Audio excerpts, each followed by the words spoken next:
오늘 우리에게 주실 하나님 말씀은 오늘은 시편 마치고 전도서를 하겠습니다. 전도서 1장. 전도서 1장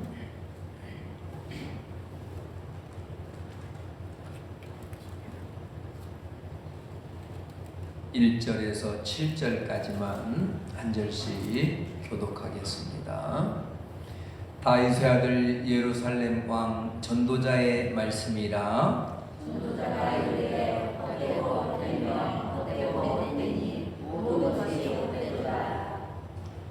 해 아래서 수고하는 모든 수고가 사람에게 무엇이 유익한가? 한 세대는 하고 한 세대는 후에 나는 영원히 이르리라. 해는 뜨고 해는 지되 그 떴던 곳으로 빨리 돌아가고 바람은 남으로 불다가 북으로 돌아가며 이리 돌며 저리 돌아 바람은 또 불던 곳으로 돌아가고. 다 함께요. 모든 강물은 다 바다로 흐르되 바다를 채우지 못하며 강물은 어느 곳으로 흐르든지 그리로 연하여 흐르느니라. 아멘. 오늘부터는 이제 전도서를 나갈 것인데요. 전도서는 이제 구약 성경을 크게 세 부류로 나눈다면 이렇게 나눌 수 있어요. 역사서라고 역사의 기록을 쭉 기록한 역사서가 있고, 그 다음에 중간에 시가서가 있고, 그 다음에 선지서가 있습니다. 그래서 이제 선지서라고 해서 예언서의 그 선지자들의 그 기록들을 기록한 거, 역사서는 그 외의 것이고, 시가서를 알고 나면 나머지가 이제 분명하게 드러나겠죠. 시가서는 잠언, 전도서, 아가서, 욥기, 시편, 맞죠? 예, 그렇게. 그래서 이제 이 5권을 시가서라고 말합니다. 이 시가서는 배경은 역사석에 들어있죠. 어느 시대에 썼다 이렇게 이것은 있죠. 그런데 이것은 성경책의 순서와에 관계없이 여기다 중간에다 뒀어요. 그래서 이 시가서는 시대적인 배경이 있긴 하지만 가운데 모아놨다 이렇게 하면 되겠어요. 그런데 이제 역사서를 읽게 되면은 역사의 전반적인 것 내용을 쭉 알 수 있게 되게 됩니다. 그래서 구약 성경의 창세기에서부터 역사서의 기록을 보니까 쭉 올라와서 이제 아브라함부터 시작해서 이스라엘 백성이 시작한 이야기, 또 애굽 땅에 있었던 얘기, 출애굽했던 얘기, 광야에 있었던 얘기, 또 가나안 땅에 들어가서 있었던 얘기, 그 다음에 이제 왕이 없다가 왕이 생긴 이야기, 그 열왕기잖아요. 그 다음에 이제 그 열왕기가 끝이 나고 바벨론 포로로 잡혀갔다가 돌아왔던 이야기, 이런 얘기들이 이제 역대기다 이렇게 말을 합니다. 자, 그리고 이제 그런 얘기가 이제 역사서에 기록된 이야기입니다. 자, 오늘 이제 전도서를 볼 텐데요. 자, 전도서는 오늘 본문의 1절에 보면 다윗의 아들 예루살렘 왕 전도자의 말씀이라 이렇게 기록이 되어 있어요. 다윗의 아들 예루살렘 왕 전도자의 말씀이라. 자, 그래서 이제 저 전도자를 이제 히브리어로 코헬렛이라고 하는데, 저 전도자가 어떤 사람이냐면, 전도자가 이렇게 연설가, 설교가, 뭔가를 가르치는 사람, 그런 뜻이에요. 근데 저 전도자가 누구냐면 다윗의 아들 예루살렘 왕 하는 거 보니까 솔로몬이라는 거죠. 다윗의 아들 예루살렘 왕이니까. 그래서 이제 솔로몬이라고 구체적으로 써놓지 않았지만 모든 학자들이 솔로몬이 지었을 것이다 라고 추정을 합니다. 자, 그럼 이제 다시 PPT 보세요. 자, 그래서 이제 이 전도서는 이제 키워드라고 하면 핵심적인 단어예요. 핵심적인 단어. 전도서의 핵심적인 단어를 3가지로 이렇게 기록한다면 저렇게 말할 수 있겠어요. 첫째가 헛되다라는 단어가 많이 나와요. 앞으로 이제 당장 읽게 됩니다만, 이렇게 헛되고 헛되니 헛되고 헛되도다, 이런 말들이 이렇게 많이 나오게 된다는 거죠. 그래서 이제 헛됨 이런 단어가 나오는데, 전도서에서 놓치지 말아야 할 게 저 헛되다고 할 때 저 의미를 잘 새겨둬야 된다는 거예요. 헛되다. 핵심 키워드다, 중요한 단어다 그런 거 보니까 헛된 것이 있다는 거예요. 그래서 헛된 것이 무엇인가를 잘 찾아내야 돼요. 그 다음에 두 번째는 해 아래서 뭐 새 것이 없다 이렇게 말하면서 해 아래 것을 말하는데 해 아래가 어디냐면 하나님이 계신 곳을 해 위라고 하고 그 밑에를 해 아래라고 표현했어요. 자, 표현을 어떻게 했다고요? 하나님이 계신 곳을 해 위라고 표현하고 우리가 살고 있는 이 땅을 해 아래다 표현했다는 거. 자, 그래서 이제 해 위의 삶과 해 아래 삶을 대조시키고 있다는 거예요. 그 다음에 세 번째는 때가 있다는 때의 얘기를 합니다. 때. 사람에게 다 때가 있다. 그래서 때의 중요성에 대해서 이제 3장 이후로 얘기합니다. 그리고 하나님의 주권하에 모든 게 돌아간다. 그 얘기를 해요. 자, 그러니까 저 1, 2, 3번이 전도서의 핵심 단어예요. 그래서 헛되다라는 말을 꼭 기억하면서 이제 이후로 배우면서 헛되다고 할 때 저게 헛되구나 라고 생각하면서 마음에 새겨야 돼요. 근데 이제 저 헛되다는 것을 제가 여러분 버리라고 이제 저 헛된 것이니까 여러분 추구하지 말고 버리세요 이렇게 권하고 솔로몬이 이미 권하고 제가 또 권해도 성도들은 저걸 잘 못 놔요. 그래서 저걸 또 잘 기억해야 돼요. 놓으라고 그렇게 얘기를 해도 잘 못 놔요. 그 헛됨에 대해서 오늘 좀 생각해야 돼요. 그 다음에 해 아래 위 꼭 구분되어 있다는 거. 해 아래 것과 해 위의 것을 하나님 나누고 계신다는 거. 우리 인생 가운데 지금도 마찬가지예요. 해 위의 것과 하늘의 것과 땅의 것을 나눠서 꼭 얘기하신다는 거예요. 그 다음에 때가 있다. 하나님의 주권하에 있다. 이걸 꼭 잊지 말으래요. 자, 저 세 가지를 잊지 말고 지나갔으면 좋겠어요. 자, 그 다음에 전도서의 이제 구조를 보면 1장, 2장에 보면 인간의 모든 추구에는 한계가 있다는 거예요. 1장, 2장에 보니까 사람들이 뭘 추구한대요. 이것을 추구하고 이것 달라고 하고 이거 얻으려고 하고 그런대요. 근데 얻을 수 있는 게 한계가 있다 그 얘기를 해요. 그 다음에 3장에서 6장까지 보면 인생의 때와 질서가 있다 얘기를 하고요. 그 다음에 7장부터 11장까지는 지혜가 굉장히 유익하다는 거예요. 지혜에 대해서 굉장히 지혜롭게 살으라고 그래요. 그렇지만 그 지혜도 한계가 있다 얘기를 해요. 마지막 12장에 가면 결론으로 창조주를 기억하라 이렇게 결론을 내립니다. 자, 전도서 이제 흐름을 딱 봤으니까 이제 전도서가 그런 얘기 하려고 하는구나. 이 정도 흐름을 좀 기억하면 좋겠어요. 자, 그 다음에 이제 신학적인 메시지가 있어요. 그러면 이제 하나님이 저 전도서를 통하여서 우리에게 신학적 메시지라고 하는 것은 하나님이 우리에게 뭘 말씀하고 싶으신가 그거예요. 자, 뭘 말하고 싶으셨냐면 하나님은 전도서에서 사람은 한계가 있다. 이걸 말해주고 싶었대요. 막 우리가 뭐든지 할 수 있다라고 생각하는 것은 교만이래요. 한계가 있대요, 사람은. 그래서 여러분이 노력을 해도 절대 이룰 수 없는 한계가 있다는 걸 깨달으래요. 그 다음에 하나님이 그 한계와 관련해서 하나님이 주권이 있다. 이걸 얘기해줘요. 그래서 하나님이 주시는 나에게 이 땅에서 주시는 목이라는 게 있대요. 목. 내 분깃, 할당이 있대요. 각 사람에게 주시는 할당량이 있대요. 제가 받을 할당량이 있고 여러분이 받을 각 사람의 할당량이 있대요. 그것에 대해서 기쁘게 살으래요. 자, 이제 저게 핵심 메시지예요. 지금 오늘 첫 시간에 저걸 잘 들으면 전도서 흐름을 쫙 깨게 되니까. 그래서 사람에게는 한계가 있다. 하나님은 주권이 있다. 그 다음에 하나님이 주시는 것에 꼭 자기 몫이 있다는 거예요. 그래서 우리 예전에 조상들이 한 말이 있어요. 사람은 다 자기 먹을 것 가지고 태어난다. 그 말이 그 말이에요. 그래서 희한하게 이렇게 아이고 저 지질이 못난 거, 아이고 너 안 날라다 나왔어, 이런 자녀들 있죠. 자식이 많은 집에 보면 그런 집 있어요. 아휴, 야 엄마가 너 뛰려고 애썼는데 안 떨어져서 네가 나왔어 막 이래가지고 막내 그런 애들이 있어. 이렇게 그런 집 있죠. 근데 그 사람에게 몫이 있어요.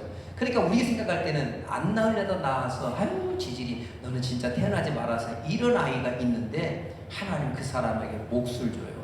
근데 그 막내가 효도를 제일 잘하고 그 막내가 제일 부자로 살아요. 이렇게 되는 경우가 있어요. 그 사람에게 몫이 있다는 거예요. 그렇게 엄마가 떼려고 안 떨어지고 태어난 아이가 있다는 거예요. 그거 희한하잖아요. 그러니까 하나님이 주권이 있어요. 그러니까 인간적으로 지워버리려고 했는데 안 지워지고 자기 몫이 있는데 그 몫을 다 하더라는 거예요. 여러분이 그 주인공일 수도 있단 말이에요. 아직 포기하지 마세요. 나 아직 여러분 인생 다 안 살았기 때문에 여러분을 통하여서 아버지 하나님이 하실 일이 있다는 거예요. 그리고 앞으로도 무궁무진하니까 그걸 기대하시고, 나이 드셨어도요 하나님은 쓰셔요. 나이 드셨어도 모세 할아버지도 사용이 됐잖아요. 80살에 사용이 됐어요. 그러니까 우리 여러분들도 80살 넘으신 분들도 하나님이 쓰시면 또 쓰시는 것을 꼭 기대하시면 좋겠어요. 자, 그다음 이제 성도가 어떻게 적용을 해야 되냐면, 오늘 전도서를 가지고 이제 만족하는 거예요. 내게 주어진 이제 인생 가운데 이렇게 떨어진 것이 있어요. 자, 여러분이 하나님이 이제 위에서 이렇게 보냈어요. 그랬더니 각 집에, 각 나라에 떨어졌어요. 그 다음에 각 나라에서 각 집에 떨어졌어요. 각 지역에 떨어졌어요. 그런데 그곳에 떨어졌는데 보면은 떨어져서 만족하는 사람이 몇이나 있을까요? 아이고 나에게 잘 태어났네, 이렇게 한 사람 몇이나 있을까요? 자식들 중에서 우리 부모지 정도면 만족해, 이런 사람이 몇이나 될까요? 제가 지금까지 시골 전북 장수군 번화면 농곡리에서 태어나가지고 제가 조금 도시로 와가지고 전주에서 살아보고 또 인천에서 살아보고 강남 한복판에도 살아보고 군산에도 살아보고 장포까지 왔어요. 제가 진짜 많이 돌아다녔죠. 그런데 이게 가만 보니까 제가 원한 게 아니었어요. 저는 이렇게 엉덩이가 무거운 스타일이어서 한 곳에 사는 것을 진짜 원하는 스타일이거든요. 그래서 사람들이 저를 보고 공무원 스타일이라고 그렇게 말할 정도로 가만히 이렇게 조용하게 살 사람이거든요. 근데 내가 원하지 않았는데 하나님은 이렇게 옮겨놔요. 절대 제가 아무튼 의도한 게 하나도 없어요. 그냥 밀려서 가는 거예요. 그래서 내가 이곳에 떨어진 이곳이 하나님이 보내신 곳이에요. 아멘. 꼭 믿으세요. 하나님이 실수하지 않으셨어요. 실수로 여기 보낸 게 아니에요. 실수로 누구 집에 태어나고 누구랑 결혼하고 이런 것이 아니라 이렇게 됐다고 믿어야 돼요. 왜냐하면 사람들이 왜 내가 하나님이 실수고 하나님이 실수했다는 말을 안 해요. 왜냐하면 신이니까. 그죠? 하나님이 실수했다는 말을 안 해요. 내가 실수했다고 해요. 내가 눈이 삐었지 이렇게 말해요. 그죠? 내가 눈이 삐었지 그래요. 근데 안 삐었어요. 안 삐었고, 왜 눈이 삐었다고 말한 줄 아세요? 그걸 알면 돼요. 내가 왜 눈이 삐었지. 그때 내가 아이고 전양반 얼굴만 보고 아이고 반반한 얼굴만 보고 내가 결혼했다가 아이고 내 고생했다고 그렇게 말한 분 제가 여러 봤어요. 근데 실수가 아니에요. 여러분, 그게 우리 생각에는 그것 보고 내가 했다가 실수했다라고 하는데 하나님이 실수한 게 아니래요. 하나님이 거기에다가 보내기로 결정을 했대요.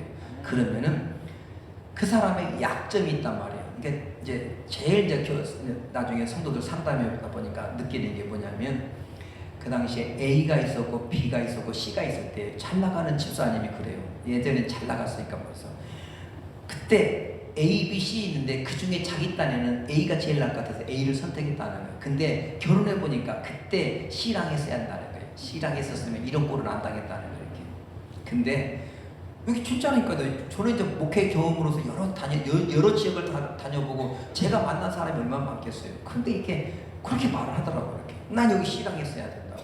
근데 왜 이런 말을 했냐면 A의 단점 때문에 그래요. 그러면 C랑 살았으면요, C의 단점은 없었을까요? 있다니까요. C에도 단점이 있어요. 그럼 여기다 살았으면요, 아유 그때 A랑 결혼했어야 하는데 내가 눈이 삐 이렇게 또 할 거라고요. 이렇게. 자, 그러니까 여러분, 부모를 선택 못하고 자식을 선택 못하고 배우자 그러는데 하나님이 섭리하신다, 택하신다, 그 말을 우리는 주권으로 생각해야 돼요. 그래서 여러분, 우리가 막 불러도요, 막 우리 마음대로 하는 것 같아도요, 섭리와 주권 속에서 인도를 받더라고요. 그러니까 하나님이 여러분에게 가장 잘 맞는 것으로 인도하시고 행하심을 꼭 믿으시기 바랍니다. 자, 그래서 이제 만족하는 게 제일 중요한 거예요. 그러면은 하나님 이런 거예요. 하나님, 그러면 내가 손해인데요? 내가 얘랑 만나가지고 내가 너무 손해, 진짜 이 C를 만났다면 좋았을 뻔했는데 A 만나가지고 내가 손해 엄청 보거든요. 내가 진짜 희생을 한다니까요. 이렇게 말하잖아요. 근데 배우자 얘기 들어보면 자기가 희생한대요. 내가 한결같이 들었어요. 전양반 내가 구제해줬지, 전양반 나 때문에 사는 거지, 다 그렇게 말하더라고요. 쌍방이에요, 쌍방. 저 양반 나 때문에 사는 줄 알긴 아는지 몰라 이렇게 다 얘기하더라고요. 그러니까 일방적으로 나만 잘한 건 없어요.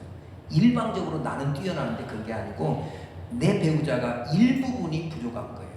맞죠? 일부분이 부족한 거예요. 다 부족하지 않다니까요. 절대 하나님 그런 분이 아니라니까요. 하나님을 믿으세요. 여러분을 믿지 말고 하나님을 믿으라는 거예요. 절대 일방적으로 하나님이 몰빵해가지고 여기만 아주 재앙을 주지 않아요. 그러니까 요걸 잘하면 요걸 못해요. 아무튼 그래요. 제가 지켜본 바에 하면은 얼굴이 예쁘면 머리가 좀 딸리더라고요. 키가 크면 또 뭐가 좀 딸리더라고요. 뭐 아무튼 다 그래요. 키가 작으면 야무져요. 아무튼 그렇게 다 섞여 있어요. 이렇게.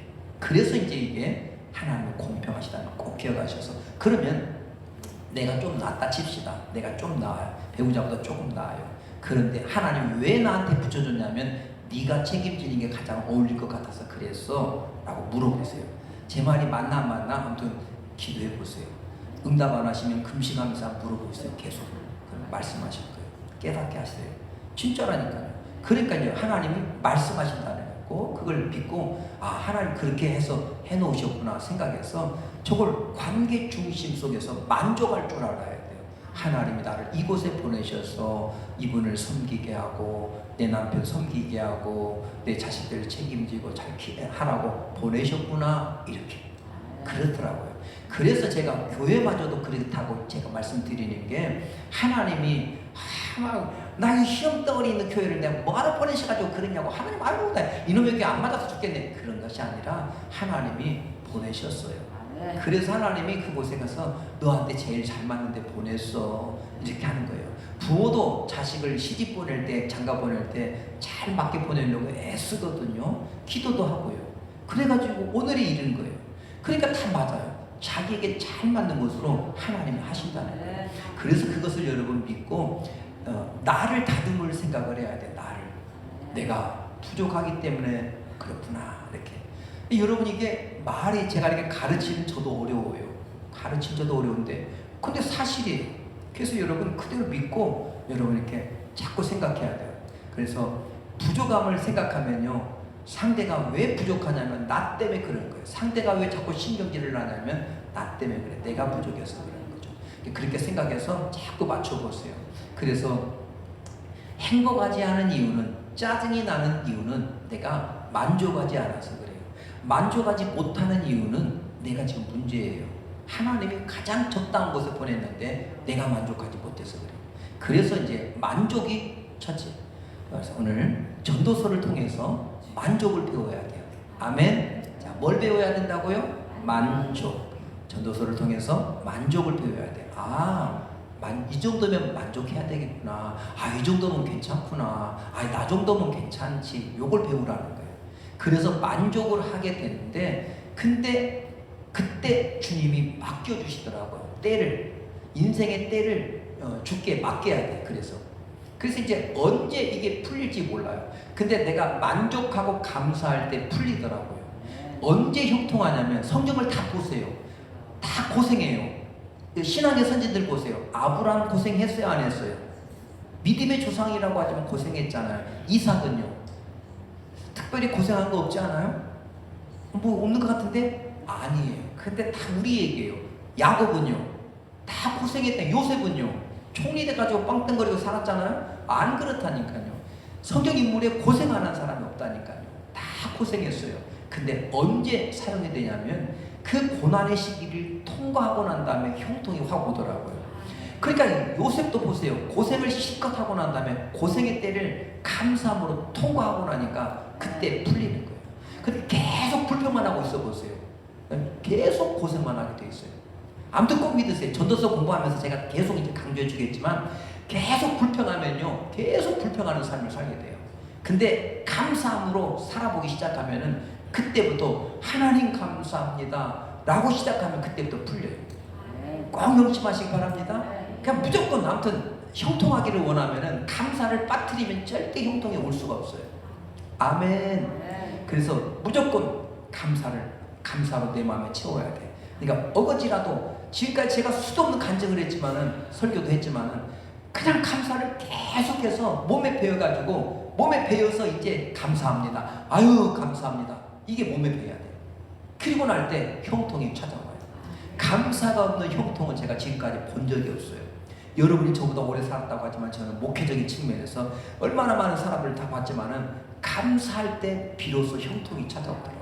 성경을 연구해 보니까 감사하고 자기 자리에 만족하고 그 자리에 최선을 다했을 때 비로소 형통이 오더라고요. 자, 그래서 여러분 형통하기를 원하신다면 꼭 그렇게 하시기를 주의 이름으로 축복합니다. 자, 다음.